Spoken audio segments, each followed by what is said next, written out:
Hello to all. I hope you can see me and I hope you can hear me as well. So just need to make sure that something is working. I accidentally disabled the chat on my own side, so it's a bit weird. But I hope you have access to the chat here. Yeah. Okay, good. I can see you do have access to the chat. That's the good thing. So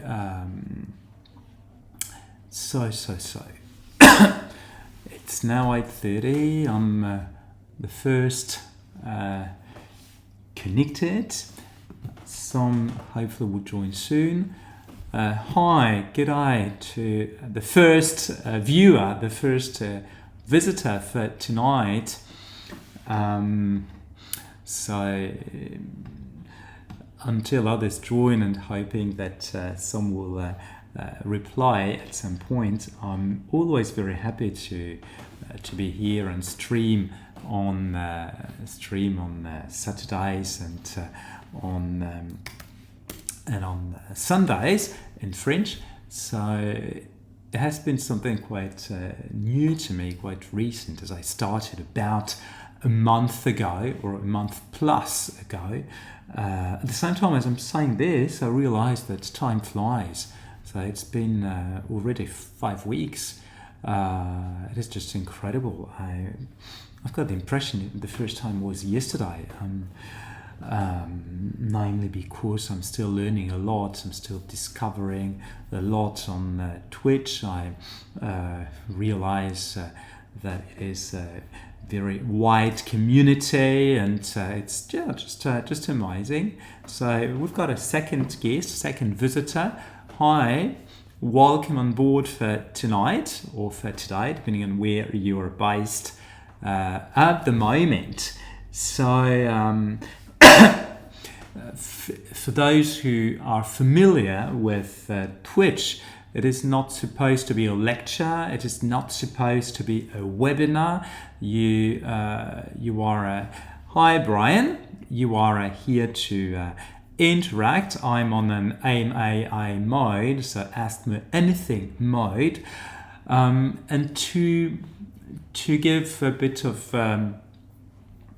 directions or insights.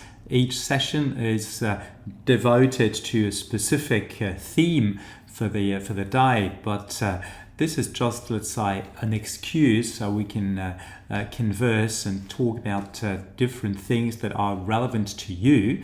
And for today, I decided that a theme that would be of interest for you would be that of devising a topic and a research question. Last week I discussed those two to some extent. So hello, third guest, third visitor. So last time I spoke, we addressed the address to a new potential supervisor, how to write to a supervisor, what to say, not to say, and also at the same time how we can start considering a topic. And I did not really have an occasion to mention research questions, so to speak. So for today, unless you have other needs, speaking of the topic itself and the research question more specifically will be useful at some point, of course. And like I said, and this is the very principle of Twitch.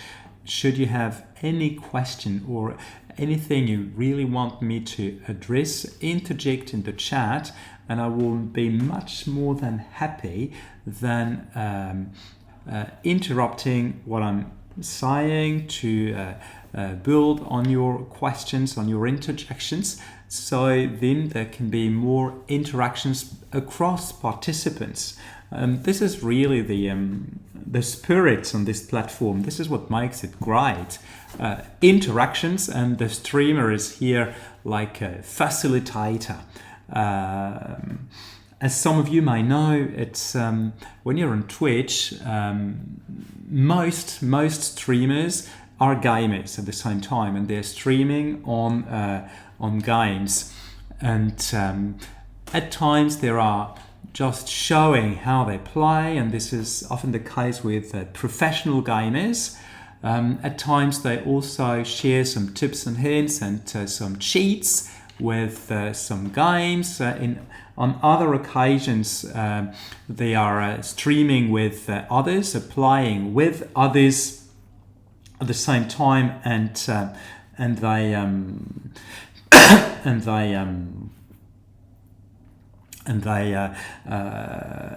talk, they exchange at the same time as they're playing. A couple of other streamers do other things, and there are not many doing education-related stuff, but there are a few. So for today, I think it's interesting or useful discussing topic and research question. Although we are at a funny time of the year, of the academic year, funny time insofar as the new academic year has just started. Most students who had a dissertation to write have already submitted it. Most of them have already defended or are really about to. Students who have just started last week or this week are not into their dissertation just yet. It is still something a wee bit abstract to them. And honestly, on this particular front, dissertation and thesis, not much is happening in this time of the year. So it is really a weird and awkward time. I think things will really start after next time, and next time will not be next week, as my brother is getting married, and the wedding is on Saturday, so no stream and no live on Saturday the 20th of September, but will resume on a weekly basis continuously from the 27th of September. And I dare to hope that you will find it interesting enough so you can talk about it to other people, and I can see and how I can help other students all over. And I'm sure that from October, November, there should be more people interested as research question time will start. It will be a season, peak season, if I can say so. And also, I realized that between November and January will also be a not funny, it's not exactly the point, but an interesting period, as a number of schools and universities require that students submit their dissertations around that time, and that some defend either before the 30th of December or 31st of January, so they can graduate in time. So the season will be a wee bit busy from October, November, but September is really this weird month, and especially mid-September, weird period of the year. So something else before I start with this. You might know that I've been working for a while now on the development of a self-assessment tool, a dissertation self-assessment tool, and my tool is now nearly functional, or let's say a version of it is functional, a version that does the job pretty well for dissertations below 25,000 words, and if you are above 25,000 words, this requires, let's say, a sort of a different technology, and this different technology is much more demanding than I thought, than I initially thought. So I've spent a bit of time on it, and this week, so in the past 3 days, I held on a bit. I've started a further training on entrepreneurship with AI, so as to make sure that AI-related matters are under good command, and they are under better and better command. So everything I've been doing so far is okay and is working pretty well. I should be able to unlock more things soon. And also something I'm unveiling today, and please do not spoil it too much. I've also been working on a Socratic chatbot, whereby a student would be able to discuss with the GPT on their topic and research question, and as if they were talking to me. Of course, it will be in writing in the first place, but as if they were talking to me. So it will be my style applied to this chatbot for topic and research question. Nearly everything on it has been done. So the robot is there. It seems to be working. I've got the knowledge base also, which is good. It will be a big just, but I need to check it, and to check that the indexing is doing well, and that everything is like I want it. And after this, I will have to plug the knowledge base and the system, and this will take me at least a full day. But I am certain that not everything will work as planned, as expected. I'm pretty sure that there will be bugs, that there will be errors, and that I will have a hard time several times or for a couple of days. But I know it will happen soon. And once those two technologies are well in place, then I can really have the public launch of those two tools, and also I can start diffusing them more widely than I have so far. So this is where I'm at for now, and so for me it's very exciting. It's a new world, a new life. So happy to do it now. Happy to be engaged in this new adventure, and in this new venture also. Well, so like I said, and as you might be expecting, tonight is devoted to topic articulation and research questions devising. So I can start giving a few hints, and so just to get started. So there's a hook, and of course I will answer any of your questions, be they on topic research question, be they on my tools, be they on me, be they on AI, be they on whatever you want.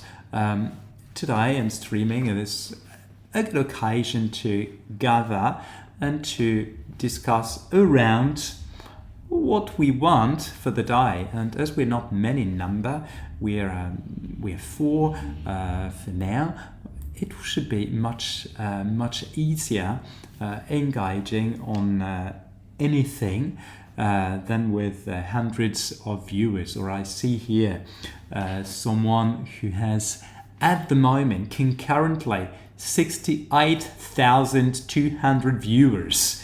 So difficult to really engage with that amount of people here, as we're not too many, and let's say like a family audience it should be very easy, and I would feel well supported if there are interactions, if there are questions, if there are remarks or whatsoever.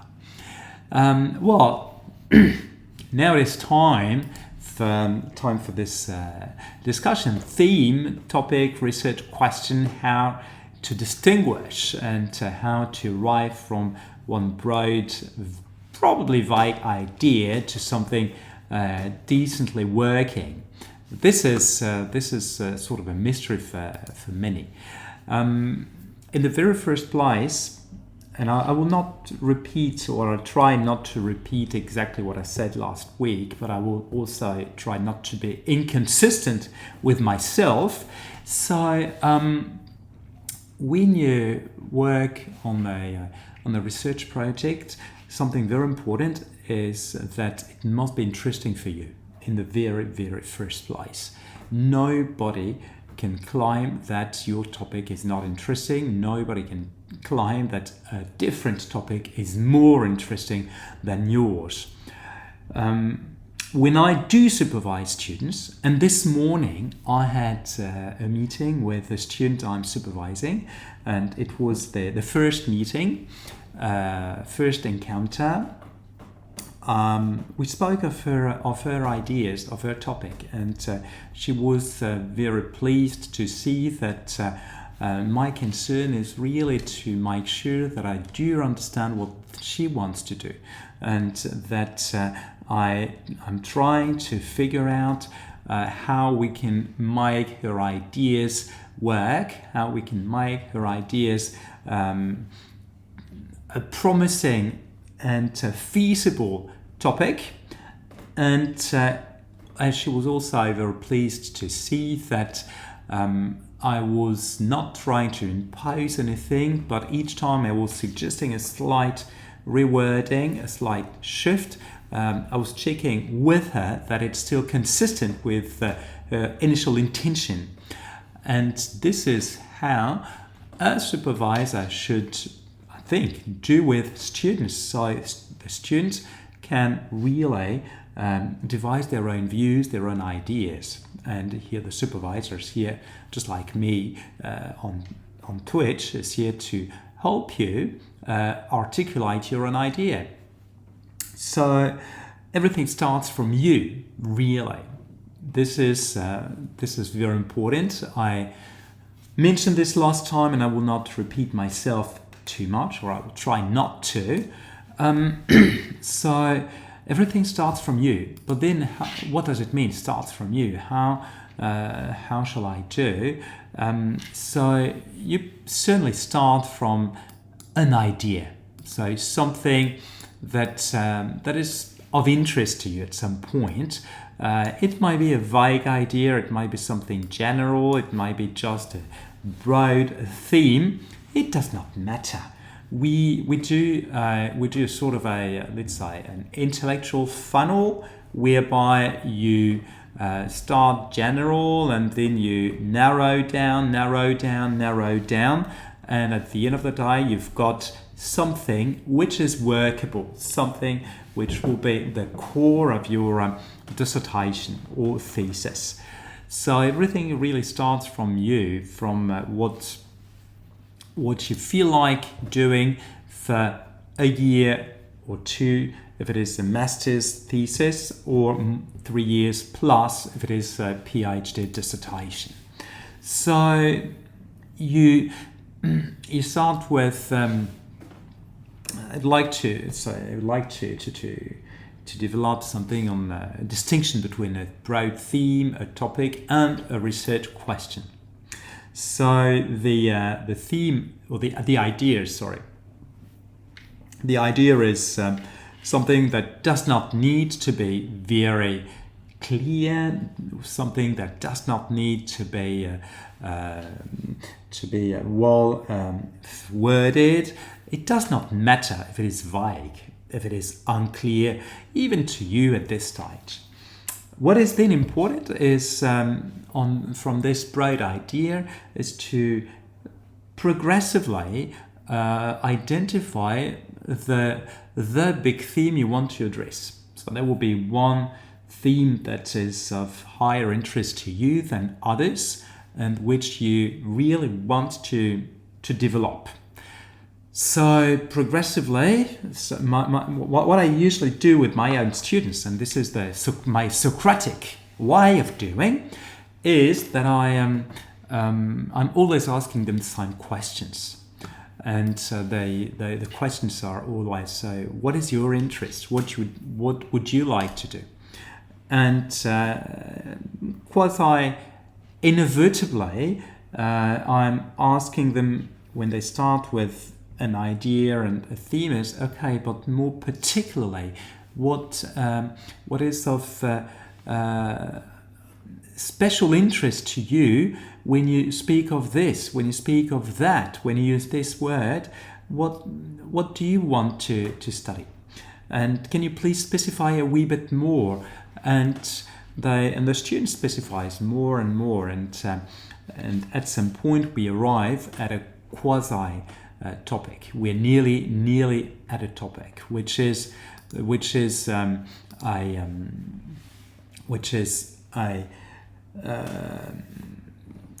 drastic narrowing down of this theme, highlighting the one facet of this theme you want to address.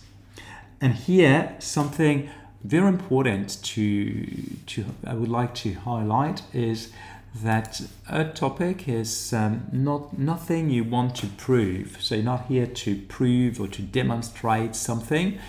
You're not here either to describe how things are. You're not here to find solutions to problems that are not existing. You're not here to devise tools or solutions or whatsoever. You are really here in the first place to observe something that drags your attention. This is the starting point. And this is how, by narrowing down, you eventually arrive at something which is intelligible to yourself, intelligible to the people with whom you talk, and something we can figure out, so we can understand altogether more or less what it is you want to do. And here I can speak of the student with whom I spoke this morning. She was interested, or she is still interested, in online shopping and online consumer behavior. She's interested more particularly in how consumers decide or not to purchase something based on algorithm recommendations. So this is her interest. Her interest initially was algorithm, so recommendation and algorithms on one hand, and consumer behavior on the other.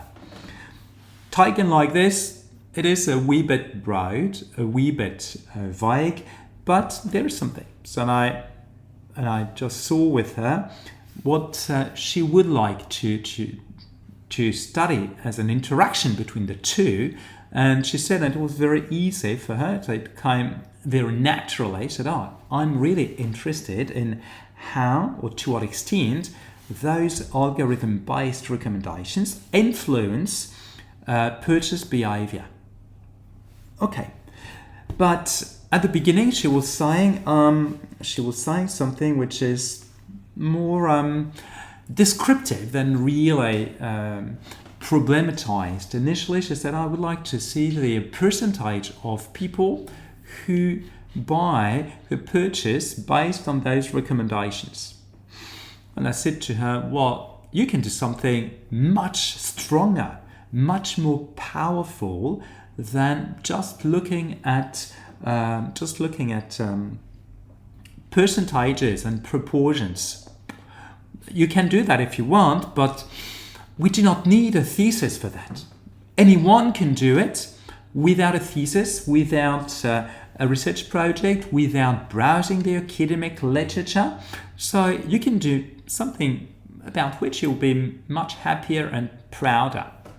And she was quite enthusiastic about this idea.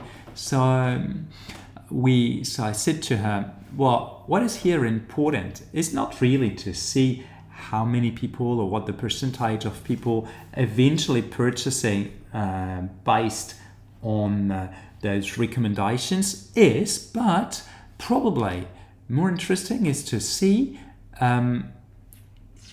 either how efficient, of course it's a judgmental word, but let's take this for a start. What the actual impact of those recommendations on purchase behavior are. So are those recommendations really leading to a purchase or not? Or something which would be also very interesting but slightly different. Or you might want to draw profiles of online consumers with an identification of what makes people not buy based on recommendations, not caring about recommendations, what makes other people buy but irrespective of the recommendation, and then I'll give you an example, or what makes people buy based on this recommendation. And I said to her, well, actually, when we see those recommendations, we have no idea what people really care about those and what people don't. And I also said, and here is the example. I said, imagine you're buying a table. It is pretty certain that you will need chairs to go with your tables. So if you buy chairs on the same website, and if you buy the same chairs as the one that are suggested, are you buying them because you had the suggestion, the recommendation, or do you buy them because you need them and you would have bought them anyway? And this is something your topic might help us understand what the influence of those recommendations really are. So this is what we started discussing. And here I'd like to make a little digression, which I think can be helpful. Each time I mention it to students, I can see lights or stars in their eyes. The idea with such a topic, and this can apply to nearly any discipline and any type of topic. The idea is that we would like to identify typical profiles of people, of individuals, based on their behavior, based on what they say, etc. Usually when you do a survey, I know I'm speaking of a survey for the first time here, but it's important. When you do a survey, very often, and especially for undergraduate students, you are tempted to just describe percentages. X% of people respond this, Y% of people respond that, Z% of people blah blah blah. Okay, so what? At the end of the day, a dissertation, a research project is not really needed for that. So I explained to my students, and here is the story. I always explain to my students, when you go to a hotel, when you check in, you are always asked if you're having tea or coffee for breakfast. And they all agree, oh yes, that's true. It does make sense to them.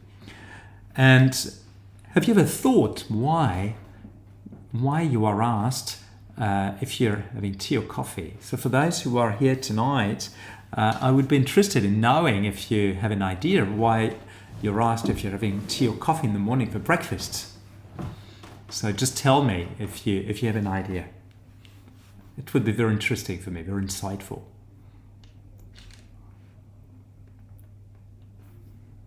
So I do not know, I have no reaction, so I cannot guess if you have any idea as to why you're asked for tea or coffee when you check in. So, okay. So this is based on the fact that hotels have conducted surveys with their guests, with their clients. Okay, coffee. You're having coffee. And, okay, so you're having coffee, and what do you have with coffee in the morning, Brian? Sweet or savory?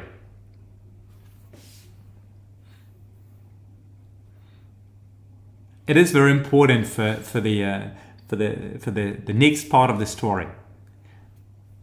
With your coffee, do you have continental or English breakfast?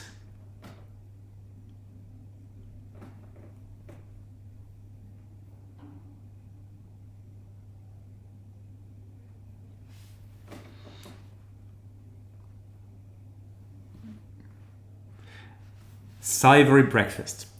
Here we are. So the surveys those hotels have conducted reveal that clients or guests who have coffee tend to have a savory breakfast, so more English breakfast with ham, cheese, eggs, bacon, etc. Whilst people having tea are more inclined to having continental breakfast, more sweet breakfast with cereals, with fruits, with croissant, pain au chocolat, etc. And when you're asked this, are you having tea or coffee? It is because they need to know what to order for breakfast so as to avoid shortage and waste at the same time. And those surveys I was mentioning, like a questionnaire where you're asked what you're having for breakfast, allowed them to draw those typical profiles of respondents. And those profiles resulted from the study of correlations between responses to different questions. And it is through those correlations that they could identify or decide that someone like you, Brian, having coffee is bound to have British savoury breakfast. And that someone like someone else here probably having tea, tea is more inclined to having continental sweet breakfast. So this is it. And when you do a study, a research project, it is really with an aim like this one, being able to identify profiles of people based on your research, based on your topic and research question. Back to my student, the one with whom I spoke this morning. She's interested in identifying profiles of people who purchase irrespective of recommendations, people who do not care about recommendations at all and do not buy, or people who buy because of those recommendations. But then what will be interesting is to see what makes one profile rather than another profile. And it is not necessarily based on age, based on gender, based on ethnicity, based on religion or whatsoever. It might be based on anything. We do not know yet. It might be based on consumption habits. It might be based on online behavior. It might be based on type of device used for online browsing. We do not know. We have no idea, and it is because we have no idea that there is something to find. And this takes me to my next point when it comes to the topic and research question. The next point is that your topic and research question should be something where you are naive. You should start naive. When you start, you want to discover things. You want to understand something. And you want to learn from a situation. You're not here to bring knowledge and prove that you're right or prove others wrong. That's not the point at all. So that's why I'm saying you must be naive. This means you must be open to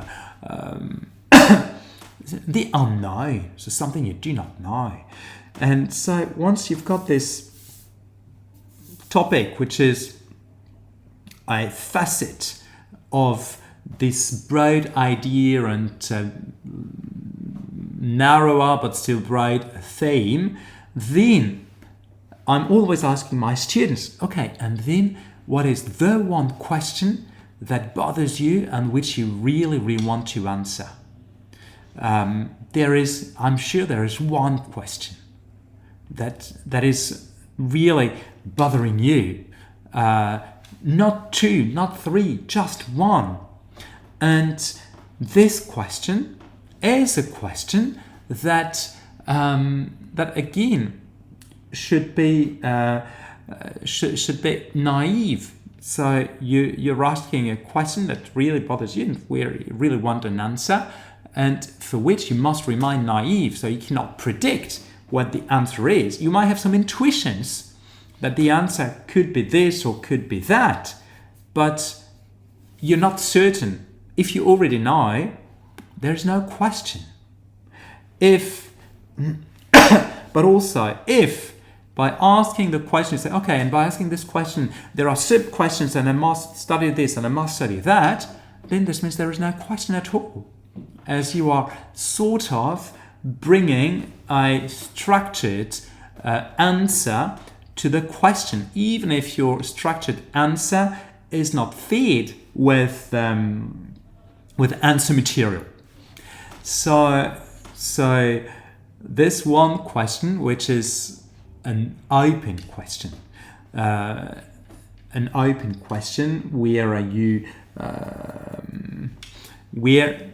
there might be surprises, where there might be unexpected answers. And this is what is fascinating, I think. And this is what I'm always encouraging my students to do. Really identify the one question that they want to study, that they really want to answer, that bothers them. This question that wakes them in the middle of the night, that question that gives them a hard time during the day. And if you've got one, that's great.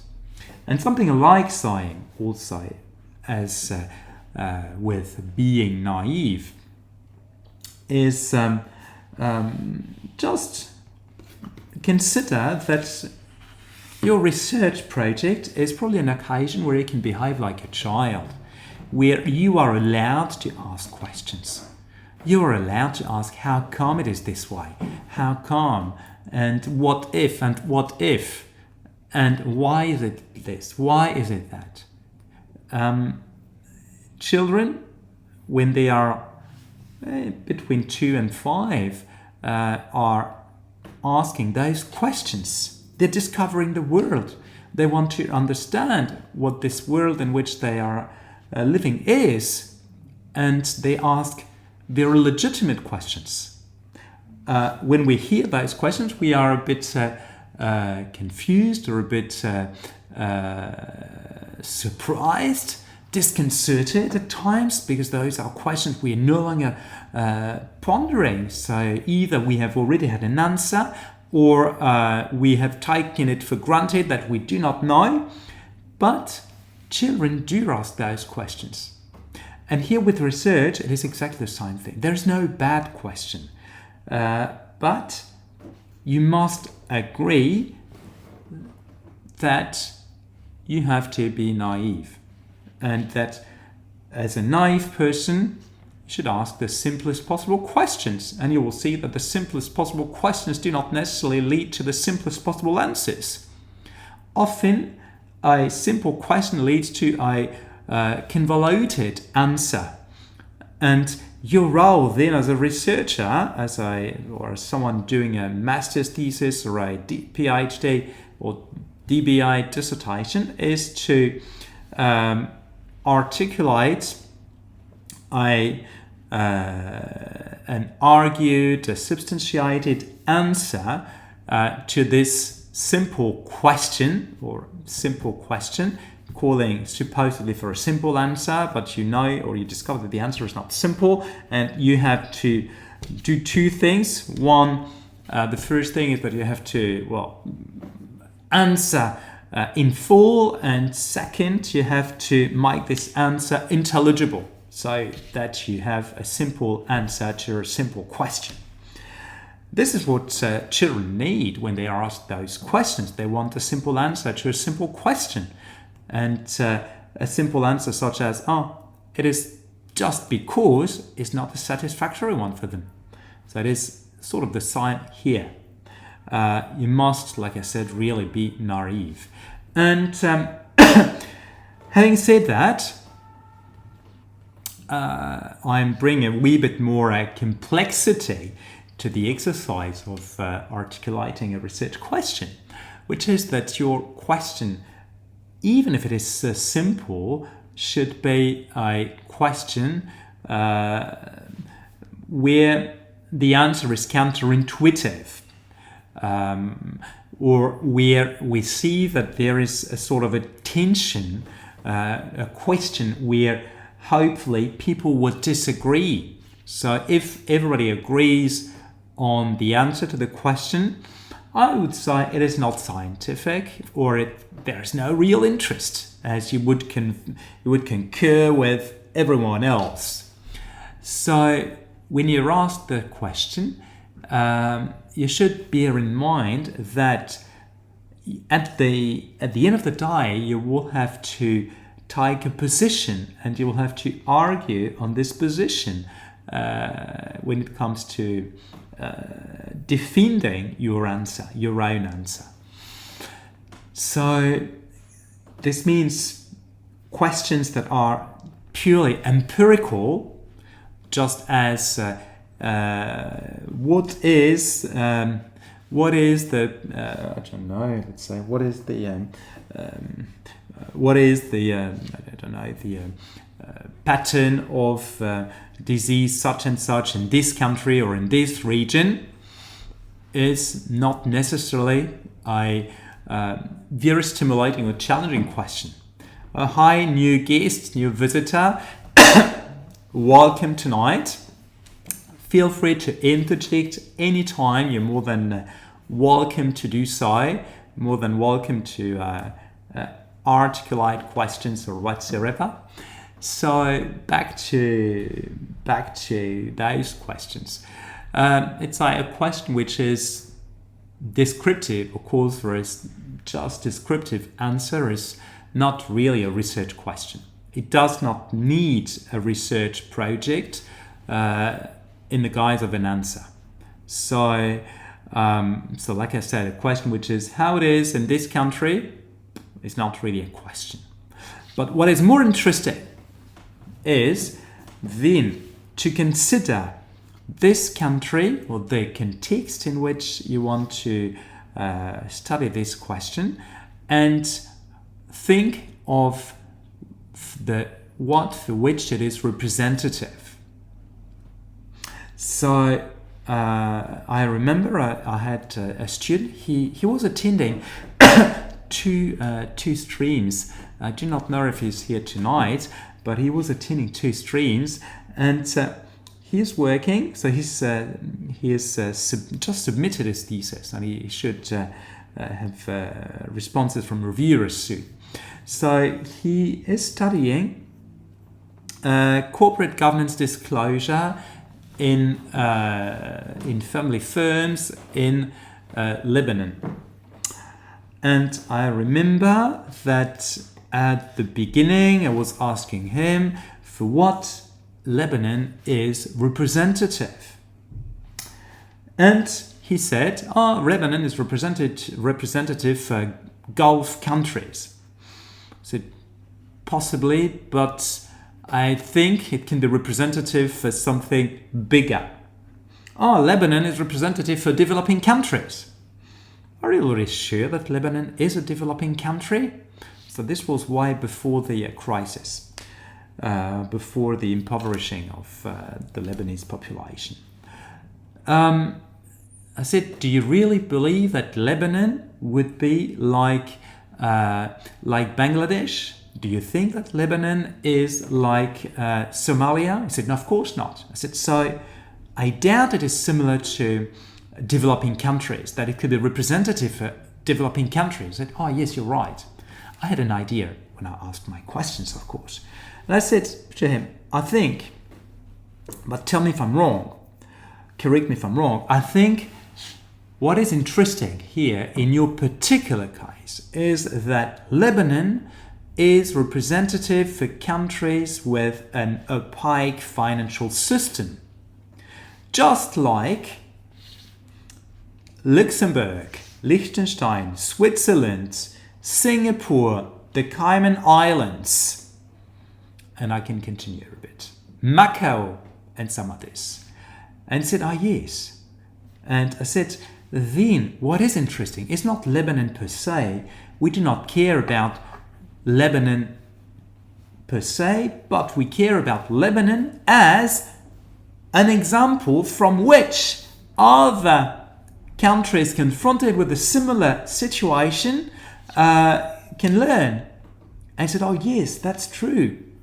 And then his question, which at the beginning was on, I can't remember the question word for word, but was more or less, or I should be able to retrieve it.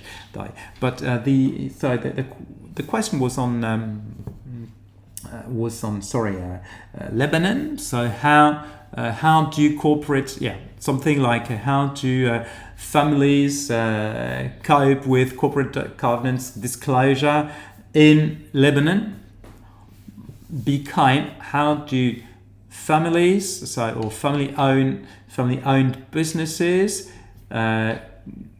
cope with corporate governance disclosure in an opaque financial system? And suddenly this opened doors, and suddenly it interested many other people. And suddenly he could do something really big, something really appealing, something really promising. And this without betraying, without transvesting his initial idea. Here, Lebanon was not the end of the story. Lebanon was at the center of the story, as other people could learn from this case. Not just people interested in Lebanon, not people interested in Gulf countries and likely to already know Lebanon, not just people interested in developing countries and perhaps not knowing about Lebanon. No, just people interested in opaque financial systems and learn from the Lebanese case. But here what is true about the financial opaque system is not true for any other topic where Lebanon is involved. And here I can give you other examples. I had a very good, she was my first DBA student, doctoral student, years ago. And she was the best one. She did a great doctorate on spirituality, workplace spirituality, and she was dealing with universities in Lebanon. So at the beginning, she was interested in workplace spirituality in Lebanon, and she wanted to study it in secular universities. I could compare secular universities, Muslim universities, and Christian universities.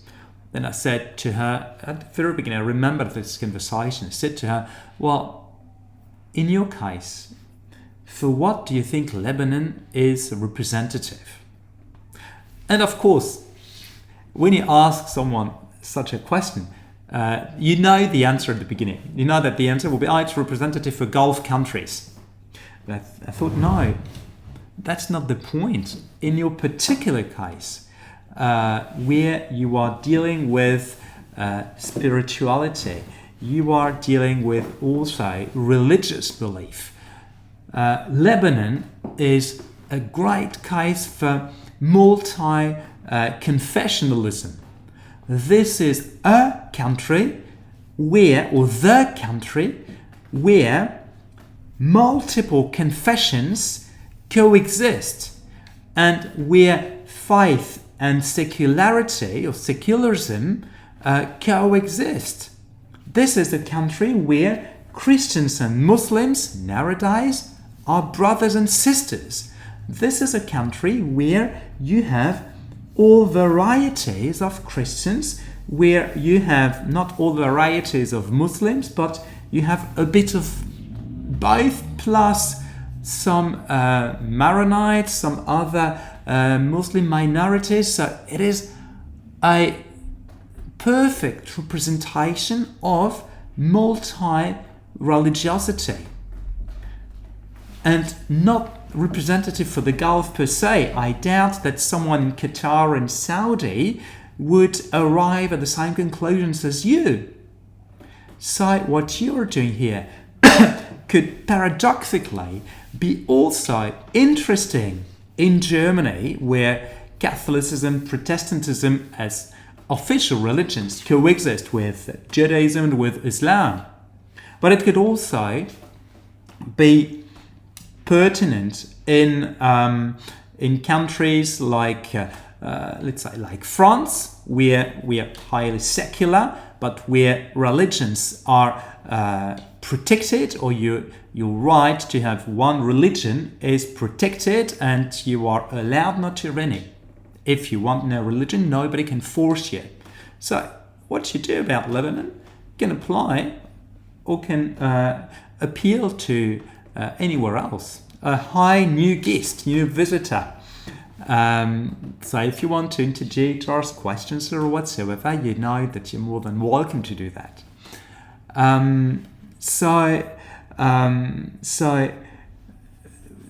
What is important, like I said, is to also then be clear with the what for which your case or the study you want to do is bound to be, and for what it is representative is contingent upon the question you want to study in the first place.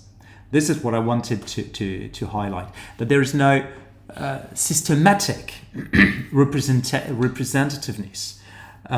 When you select a country and when you select a population, it is not always representative for the same thing. So when you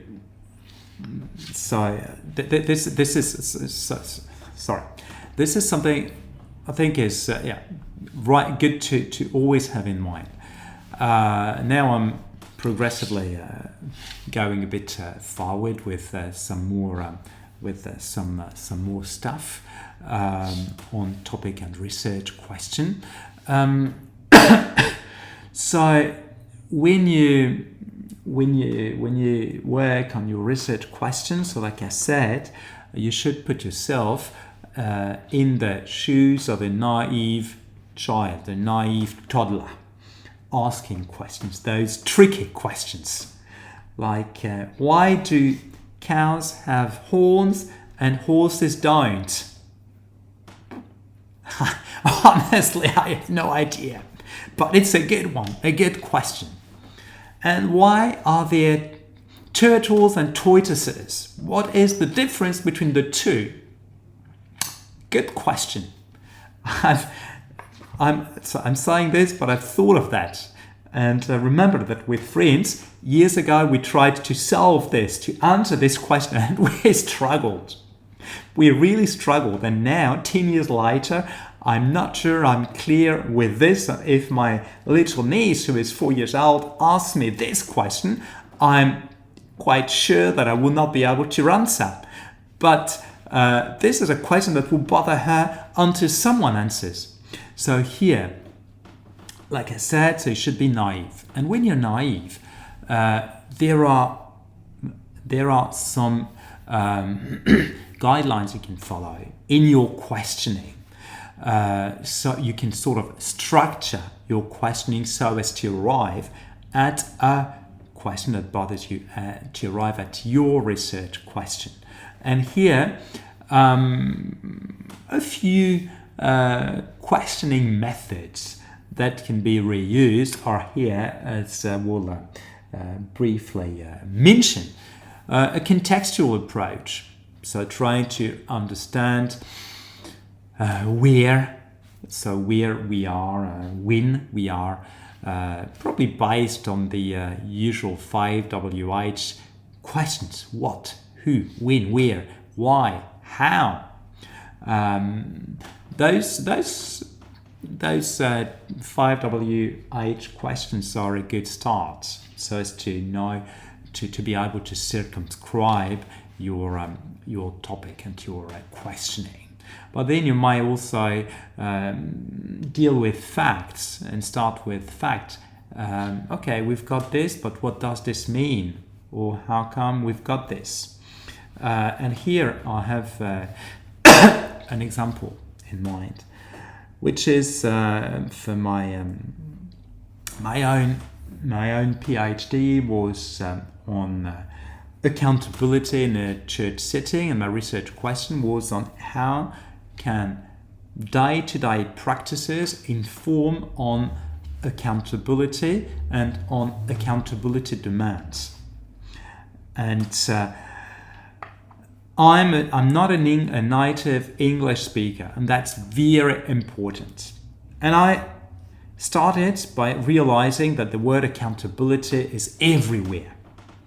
When you are in the UK, when you're in Australia, when you are in the US, probably in Canada and in New Zealand, you hear about accountability at all times, all the time, for everything and anything. They must be accountable. There is a breakdown when you're on the train, no information. They must be accountable. And I've always been bothered by this word. What does it mean, accountable? What is this jolly word? I want to understand this word so I can use it without making big mistakes. So this was my real concern. And the fact is that I hear it everywhere, and the more I hear it, the less I understand it. And then what is the difference between accounting, accountancy, accountability? I do not understand. I want to. But this was the thing. The fact was, to some extent, that this word is used everywhere, all the time, and I do not understand it. And I want it to. I'm not saying you must follow this example, but this was mine. So very personal example. And then you can also base your approach on actors. And here I'll give you some more examples, of course. Actors, this means who is involved. And here we now have students who, and here I've got two examples.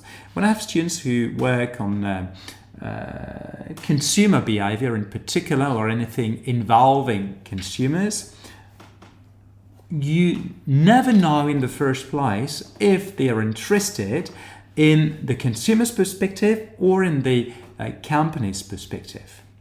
That is, they want to study the let's say the impact on. So they want to study a certain marketing campaign or whatever, and then the question is, okay, but from whose perspective? Do you want to know how people doing marketing perceive it and how they decide to do it? Or are you interested in consumers' reactions or the public's reaction to that and how the public perceives this campaign? And depending on the actor the question will be different and the whole study will be different. And none of them is better than the other. Both are equally interesting in general, but one is more interesting for you. And you cannot do both in one single project. So one perspective, one type of actor is for one type of project. So this is another possible approach. And I said I've got another example. Another example was with students who wanted to study how auditors, but let's say, I'm saying auditors, but it could be lawyers, or barristers, or it could be doctors. I mean, doctors in medicine or veterinary doctors. It is exactly the same thing. They wanted to study how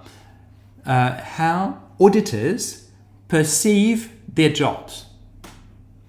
Okay, interesting, isn't it? Something on something on work, something on work perception by professionals.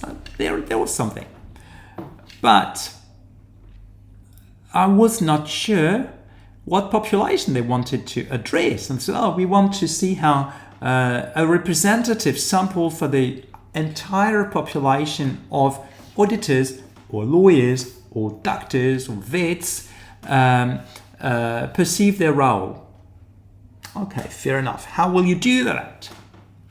And so they said, we will randomly, so we will randomize the sample. We will contact people and collect responses from those who want to talk. And this randomization will result in representativeness. Fair enough. Fair enough. When I was saying this, of course, I was not believing it at all, that it would be representative for the whole population. Because there was something which is, when you consider those big firms, you've got different people, and I think anyone here could recognize themselves. When you are even a doctor in medicine, you have let's say the professors in medicine or head of departments. Let's say in the hospital, they are 1% of the population of doctors in medicine, and their job is mainly admin related, with a lot of political matters or in implications. Then you've got senior doctors, or let's say managing directors, who are more head of team leaders, head of specialisms. And here they are really focusing on the policy of their department, plus managing large teams of specialists. Then you've got some senior practitioners who are great professionals in their area of expertise. Then you've got more junior practitioners. Then you've got interns, etc. And interns are the broadest part of the population. Probably, I'm not sure in medicine, but if it is as with lawyers, so barristers or auditors, it might well be a good 60% of the population. Then junior would be probably 20, seniors would probably be 10 or 15, and then you will have some managing ones for 4% and 1% of let's say professors and heads of departments or head of clinics. And my students then actually wanted to have a fair representation of this entire population. I really knew that it would be nearly impossible for them. When you know that having those heads of clinics or those partners represents 1% of the whole population, it means that you must make sure that you've got at least one if you've got 100 observations. But this also means that you must have an exact, more than accurate, identical weighing of each group in your sample as in the whole population, which never happens. This means that the smallest group you have in your sample must be representative of the weight of the smallest group in the whole population, so that at the end of the day you might end up needing more data than you thought at the beginning if you want to be fairly representative for the whole population in a very randomized way. So what happened with my students? They ended up with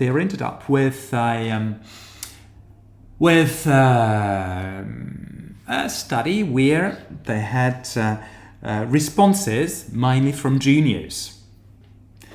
And this was not a problem itself, but I think 90% of the respondents were juniors.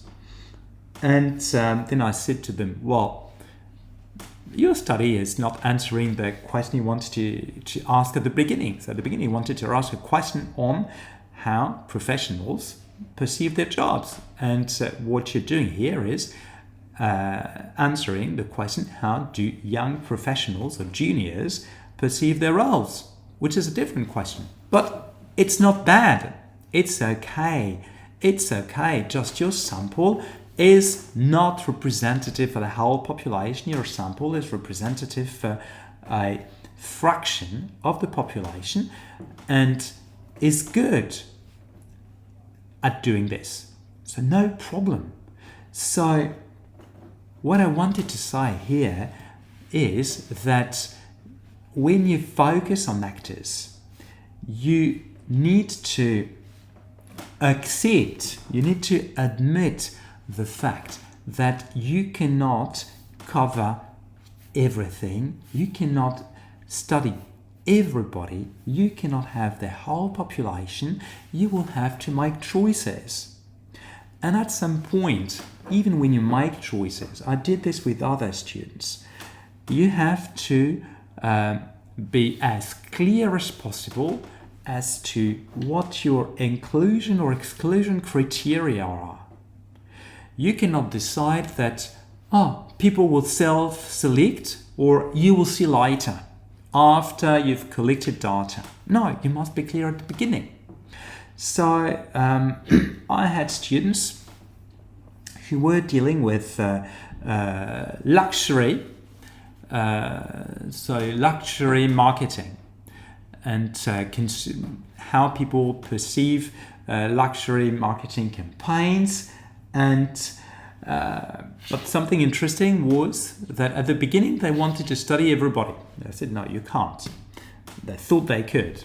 I said, well, okay, you want to do an online survey. How do you do with people who do not have the internet? Are you sure you can cover everybody? No, of course not. Okay, so first, inclusion criteria, you must have internet. So you exclude part of the population. Oh, yes, you're right.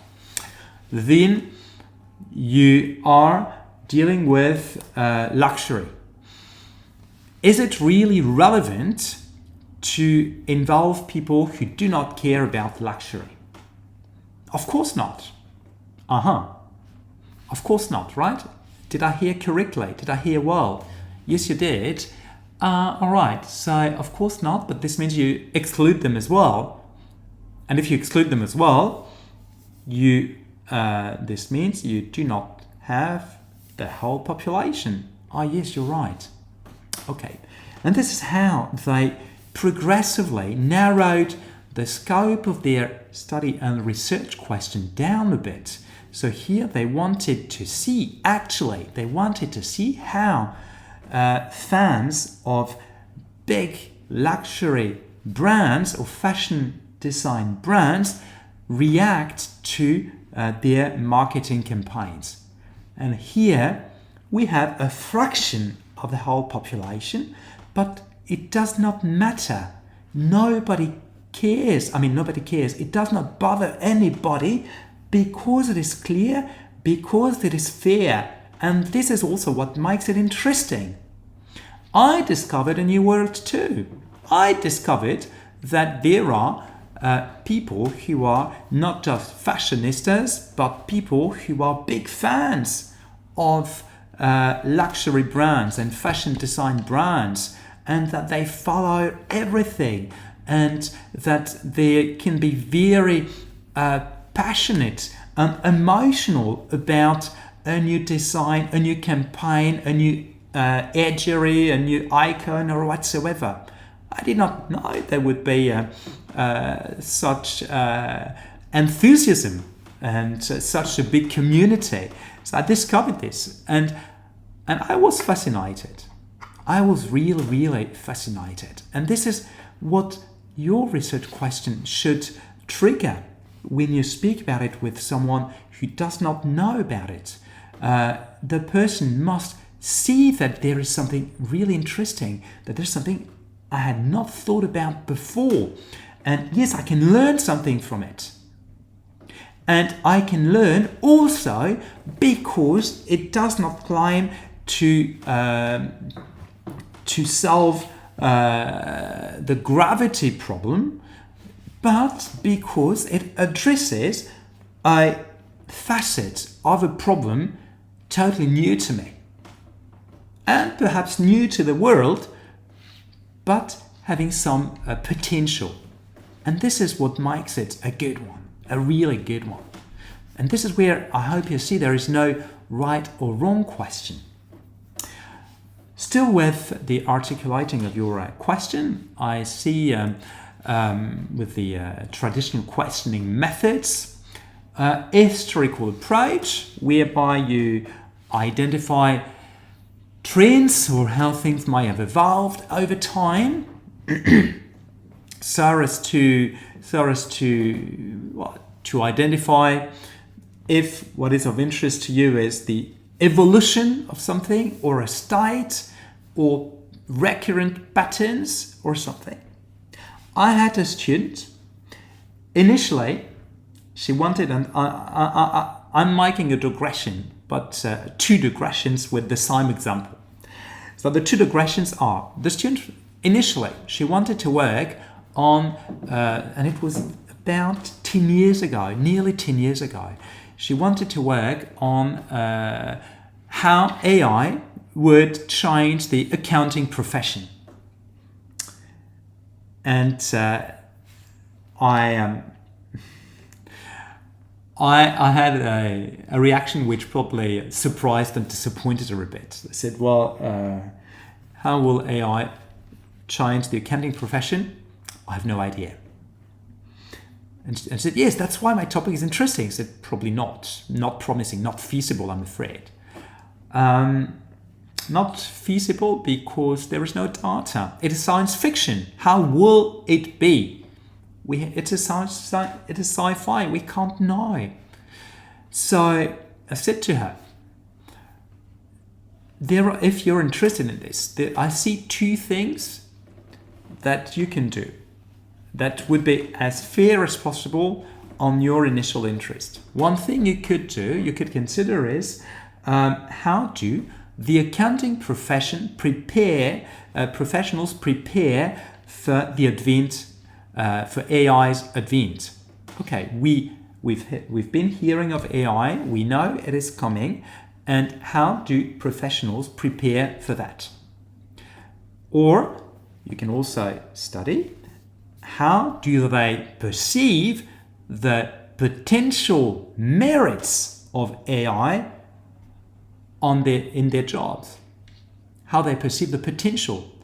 It's not science fiction, but it's interesting to see what they say about it. And she was interested in this, and she realized, and this is where I'm coming to the second part of the digression, which is on history. I said historical approach. She thought that if she wants to understand how people perceive the merits of AI, she had to understand how accounting professionals, had perceived the merits or the promises made by technology in the past, I can't remember, probably the past century or so, from the typewriter to the computer, personal computer, but also using blueprint, carbon paper, and printers, plus using calculators versus Excel, and those things, so as to see how they perceived the new technology to come and how they prepared for it, and see the recurrent pattern that could occur, and that could perhaps also help understand current perceptions of AI's future merits or announced merits or advent. So here, a 𝗫𝗏 approach aimed at articulating a question of current interest. So I'm glad she did not study how AI will change anything, as 10 years on, so she defended 5 years ago or something. Yeah, 5, I think. 5 or 6, whatever. So I'm happy she did not do anything on the future, as it has not happened yet. So even 10 years on, AI is still something people speak about, and AI is announced and is promised to revolutionize everything, but has not been adopted widely enough just yet. So I'm sorry for this digression, but I think it's an interesting, a useful, an insightful example for this 𝗫𝗏 approach.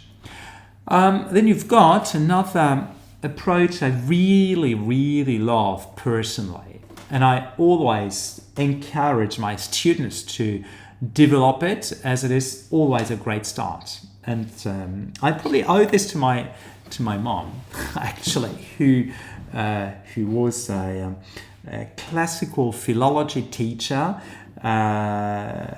who was she is still passionate about language and about the history of words and how words were first born, and what their initial meaning was, and how they've evolved over time. And actually, I always start with etymology. Etymology is the history of words, when you are speaking French or English, with Latin and ancient Greek, trying to understand the root of the word, but also the prefix, the suffix, and how they were adjuncted to one another, and what the initial meaning was, and then how this meaning may have evolved over time so as to arrive at where we are today, so that we can understand, let's say, a sort of a philosophy of this word. And here I've got something which was interesting. When I have students working on performance, I always encourage them to do this etymology work. And there is something I think was quite funny. Performance started, the word started in French, ancient French, and was on stage acting. We're speaking of performance, which was being on stage, doing a show or something. It was with theatre in the 16th, 17th century. Then progressively the word has been taken over by English language and was used to describe the behavior of horses on the turf. And performance was how horses behave on the turf, how they run. Then progressively, performance has come back into French language as to how things are done. So how do we do things? then back to your English with it was interesting, the measurement of results and the scoring in football and rugby. So performance was how those teams arrive at a certain score, and progressively the performance became the score itself. And this was early 20th century. And then it was shifted to achievements, performances, achievements, crossed the Atlantic Sea and became measurable achievements, so quantifiable achievements, narrowed down to financial achievements.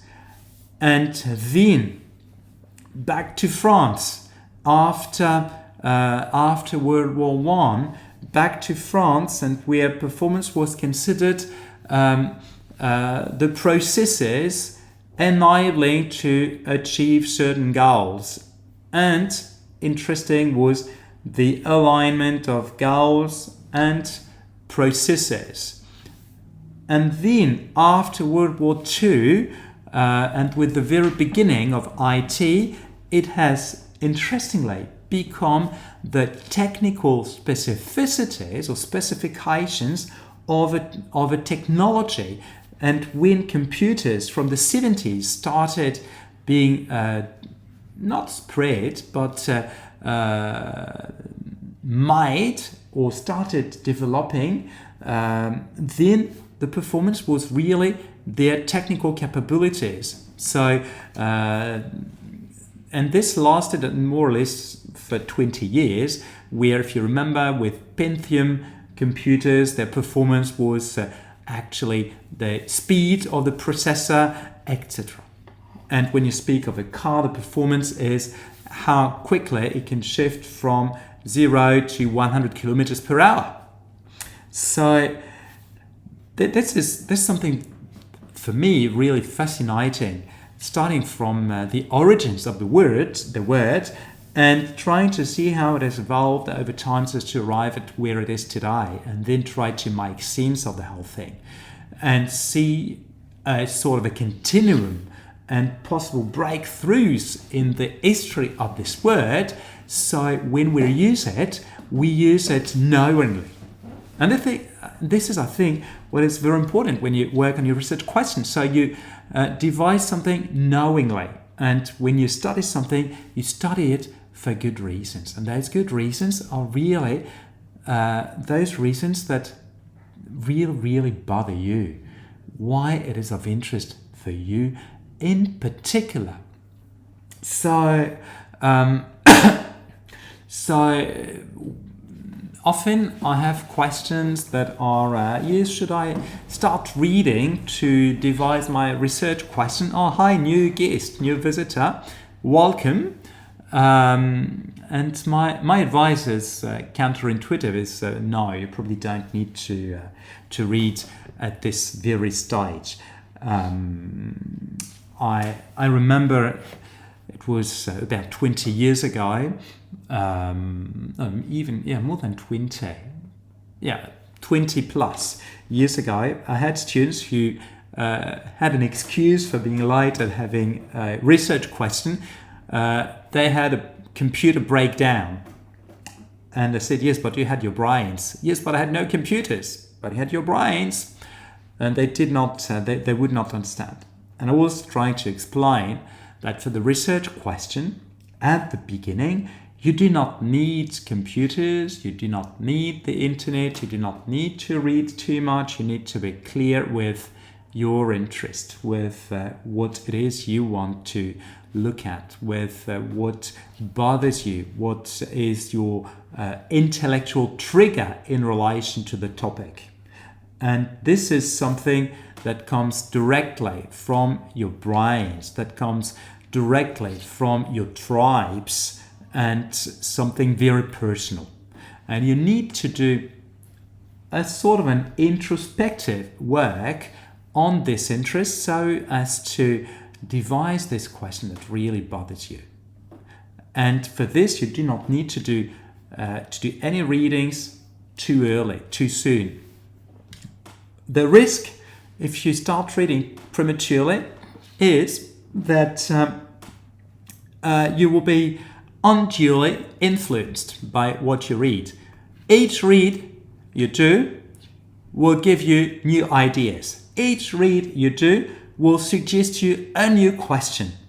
And this new question will not necessarily be the one you want to answer, will not necessarily be the one the one really bothering you, the one really of interest to you. So at the end of the day, if you do this, you might be lost. You might be lost if you start reading prematurely. This said,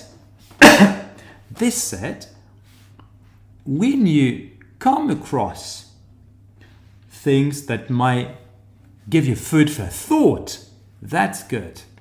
But I'm saying if you come across readings, incidental readings might help you.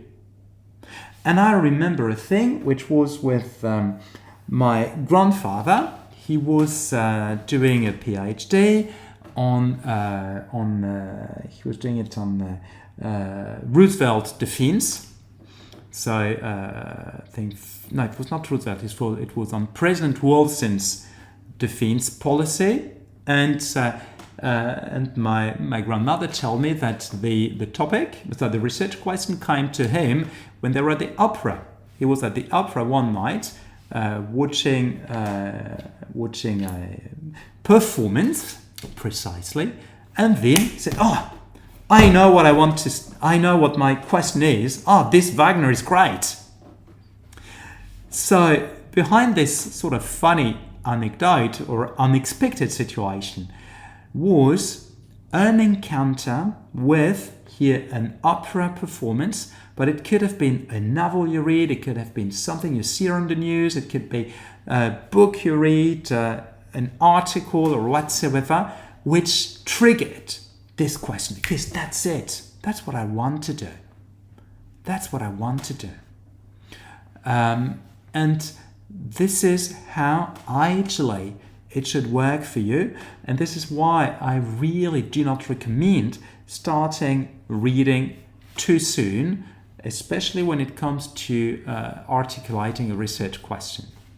The risk is too high that your research question be influenced by everything you read. That's really, really, really it. And I hope well, this might be helpful at this juncture. I could say much more else on the research question, but I think this focus for tonight is not, I would say, not the right one, but is a good start for you. Of course, if there are questions, if there are interjections or anything, please do ask. And as you know, I would have loved to have interjections as I talk, so that it's not a monologue, so that it's not a lecture, so that it's not a conference, it's not a webinar, but it's an interaction. So for those who are here, as we're close to the end, should you have questions, remarks, or anything, please do ask, please do interject, please do react. I'm more than happy to answer, to help as much as I can. And if there are none, then I'll have to leave it for tonight. But if there are some, I'm happy to stay as long as necessary. It is in your hands now.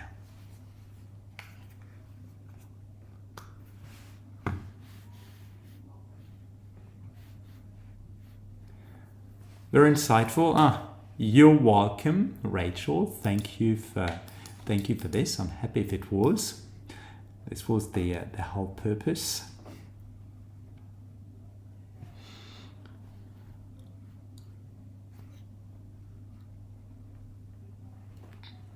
So if you think you're okay for tonight, then I can let you go, and I thank you very much again for being here tonight. I'm very thankful for supporting me. Now, like I said at the very beginning, do not hesitate to spread the word and to Rashid, good to see you. Good to see you. Happy to see you here.